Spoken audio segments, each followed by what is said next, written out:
कल मेरे को पर्स मिला एक, जो गांव सहारनी से था, महावीर सनोप भादराम सिंह। तो उस पर्स के अंदर आईडी भी थी और रुपए पैसे भी थे और मतलब कागज़ भी थे उसके। तो मैं रास्ते से जा रहा था, मैंने उठाया और देखा, मैंने उसका एड्रेस देखा, उसको फ़ोन किया तो वो यहाँ गांव कुलचंदर बस अड्डे पे आ गया। उसको बुला लिया और उसको सौंप दिया। तो वो रुपए देने लगा। मैंने कहा ये रुपए रुपए तो हमारे पास ही थे, फिर हमने देने की ज़रूरत क्या थी। वो खुशी के दे रहा था, भी मिठाई ले लो, कुछ ले लो।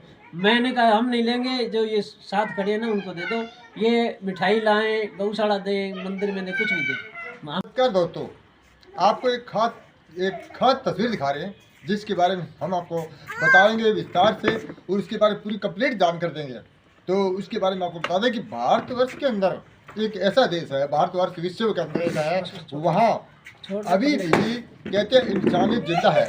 वो इंसानियत जिंदा कैसे है, इसके पहलू क्या है, वो कैसे है, इसके बारे में आपको पहले थोड़ा विस्तार से बता देते हैं कि इंसानियत क्या कैसे कहते हैं। इंसानियत किसी को कहते हैं कि जिसके पर किसी के दूसरे की चीज़ पर हक न जताना, इंसानियत से काम करना, अपनी मेहनत से कमाई करके खाना, और इसके अलावा अनेक तरह के जो पहलू है उन पर नज़र डालते हैं। इसी को इंसानियत कहते हैं और इसी इंसानियत के बलबूते पर आज भारतवर्ष विश्व गुरु बनने की ओर बढ़ रहा है। अब सवाल ये उठ रहा है कि आप सोच रहे होंगे कि इंसानियत कैसे जिंदा है, इसके बारे में प्रेरणा कहाँ से मिलती है। अब सवाल होता है प्रेरणा। जी हाँ, आपको बता दें कि प्रेरणा जो मिलती है, हिंदुस्तान के अंदर ऐसे संत महात्मा पैदा हुए हैं जिनकी बदौलत, जिनकी प्रेरणा से आज विश्व गुरु की ओर बढ़ रहा है। इसी में एक नाम आता है डॉक्टर गुरमीत राम रहन सिंह जी इंसा, जो डेरा सच्चा सौदा के संस्थापक हैं। संस्थापक के अलावा इन्होंने वर्तमान वो गद्दीशीन हैं और इन्हीं के डेरे के ये अनुयायी हैं प्रेमी सीताराम जी इंसा।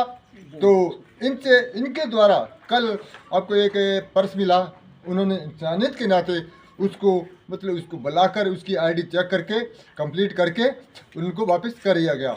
इसे कहते हैं इंसानियत। तो सबसे पहले सीताराम जी, मैं आपको लोहड़ी और संक्रांति की ढेर सारी शुभकामनाएं देता हूं और हमारे दर्शकों का आप बताएं कि आपको ये प्रेरणा कब मिली। पहले आप तो ये बताइए कि इस तरह की जो आपको मतलब प्रेरणादायक चीज़ मिली, आपने इंसानियत के नाते उसको दिया, इस तरह की पहले भी कोई चीज़ें मिली है या पहली बार ये आपको मिली है जिसके बारे में? नहीं, काफ़ी बार मिल चुकी है। अब उसका जैसे पता चलता है उसी हम वापस कर देते हैं। पता लगा के, या कोई एड्रेस होता है उसका, तो उसको पता लगा के उसको वापस कर देते हैं। जी जी। हाँ, ये प्रेरणा आपको शुरुआत में कहाँ से मिली? डेरा सच्चा सौदा सिरसा से, हमारे गुरुजी की तरफ से। आपको बता दें ये डेरा सच्चा सौदा, ये वही डेरा है सच्चा सौदा जो विश्व के अंदर यानी पूरे वर्ल्ड के अंदर, भारत के अंदर किसी तरह की आपदा आती है तो इसी डेरा सच्चा सौदा के प्रेमी सबसे आगे रहते हैं। तो इसके बारे में आपके अपने जो गुरु महाराज के द्वारा, प्रेरणा के द्वारा आप किन किन अभियानों में, इसके आप थोड़ा सा ये बताइए कि इसी प्रेरणा के माध्यम से इंसानियत को कैसे मतलब पब्लिक के सामने रखना है, कैसे उसको आम आदमी को प्रेरणा देना है। तो शुरुआत आपने कितने टाइम से ये काम करे हैं और कहाँ काम, किन अभियान में आपने थोड़ा सा भाग लिया, इसके बारे में थोड़े विस्तार से हमारे दर्शकों को बताएं ताकि लोगों को पता लगे कि इंसानियत क्या है। ये हम शुरू से जुड़े हुए हैं, हमारी पीढ़ियाँ चल रही हैं इनसे। तो आगे से आगे जैसे जैसे हमें शिक्षा मिलती है, हम पीछे जैसे जैसे वो हमें बताते हैं हम उसी तरह से चलते हैं, उन्हीं के आधार पे चलते हैं। ये सब इन्हीं का दिया हुआ है। ये आगे जैसे मान लो कि जहाँ भी आप गए हैं किसी तरह के, जैसे आप आपदा में चले गए, कहीं भूकंप आ गया, तो वहाँ पर आपने वहाँ के लोगों के हालात किस तरह देखे और आपके मन में कैसे दे सके उसकी हालात बताइए थोड़ा सा, एक ही बताइए चैप्टर। देखिए, जिस पे विपत्ति आती है उसकी हालात बहुत ही खराब हो जाती है, बहुत ही दयनीय और इतनी हो जाती है। तो उनको देने के लिए दिल की उमंग, जैसे अंदर की खुशी आती है, उसका कोई बयान ही नहीं होता है। किसी को भूखे को खाना खिला दिया, कपड़ा दे दिया, जैसे हम कपड़ा भी देते हैं और जहाँ की ज़रूरत होती है वहाँ पहुँचते भी हैं। हमने एक बार ये भी सुना है कि आप आसपास के क्षेत्र में, अपने टिब्बी क्षेत्र के अंदर कई बार आप गरीबों को मकान भी बनवा कर देते हैं। तो आपसे मैं ये जानना चाहें कि जो आपका जो ब्लॉक है भगवानपुरा है, हाँ, उस ब्लॉक भगवानपुरा के अंदर आपने अभी तक कितने ऐसे लोग हैं जिन्होंने मकान भी नहीं है और उनको सुविधा भी नहीं है, उनको राशन पानी भी नहीं है। आपने मकान भी आपका डेरा सच्चा सौदा की ओर से बनवा कर दिए हैं, राशन पानी दिए। अब तक आपको कोई अंदाजा है इसका, कोई थोड़ा सा आइडिया है भी आपने अब तक कितने लोगों को इस तरह की सुविधा दे चुके हो?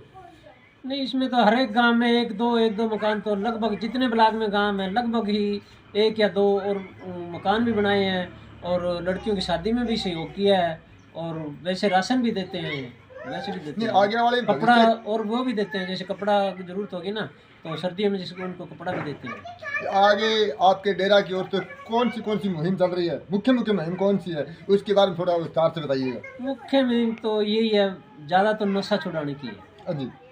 ज़्यादा सबसे, जैसे जिसको अब किसी का बच्चा नशे में चला जाता है और वो आत्महत्या कर लेता है या नशे में डूबकर परिवार खत्म कर हो जाता है उसका, उसकी सबसे भावना तो यही है, सहारा देना हर एक आदमी को, लाचार व्यक्ति को सहारा देने की है। अभी तक थोड़ा सा ये बताइए, हमने कभी यार सुना है और पेपरों में आया और सोशल मीडिया पर जानकारी आ रही है कि डेरा सच्चा सौदा की ओर से ऐसे मतलब लाखों लोग, आप बता रहे हैं, आपके अनुयायी बता रहे हैं, आपके गुरु महाराज वो भी बता रहे हैं कि हमने लाखों लोगों को नशा से मुक्ति दिलाई है। इस पर आपको क्या कहना चाहेंगे आम पब्लिक के लिए? देखिए, जो छोड़ जाता है वो तो ज़िंदगी संवर जाती है, उसके परिवार की और उसके गांव की सभी की ज़िंदगी संवर जाती है।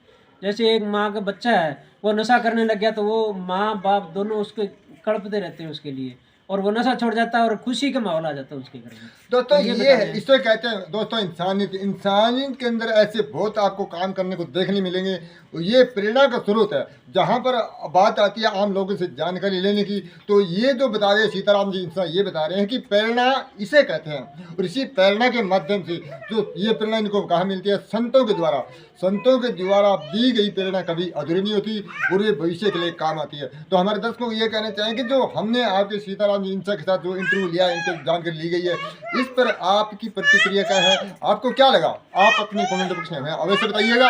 और जब तक जितनी आपको जानकारी हो हमें दीजिएगा। तो सीताराम जी, आपका बहुत बहुत स्वागतम हमारे चैनल पर, जितना टाइम निकालने के लिए इसके आपको बहुत धन्यवाद।